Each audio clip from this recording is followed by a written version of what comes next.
আজকে আমি যখন এই ভিডিওটার ভয়েস দিচ্ছিলাম তখন আমার কাছে অনেক বেশি ভালো লাগতেছিল, আবার একটু ইমোশনালও কাজ করতেছিল। এই বাগানটা যে দেখতে পাচ্ছেন, এটা আমার প্রায় ৩ বছর আগের এই ভিডিওটা।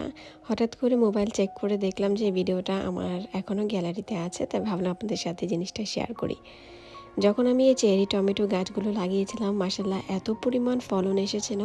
আমি প্রথম ভেবেছিলাম তেমন ফলন আসবে না, পরে দেখলাম যে যত দিন যাচ্ছে গাছে শুধু এরকম আঙুরের মতো থোকায় থোকায় টমেটো হচ্ছে।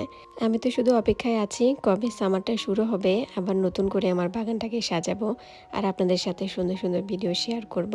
আমি যখনই এই ভিডিওগুলো দেখি আমার কাছে অনেক বেশি ভালো লাগে যে নিজের হাতে করা নিজের বাগান থেকে এত সুন্দর ফলন পাওয়াটা আসলে ভাগ্যের বিষয়, আর আল্লাহর রহমত আর বরকত তো আছেই অবশ্যই।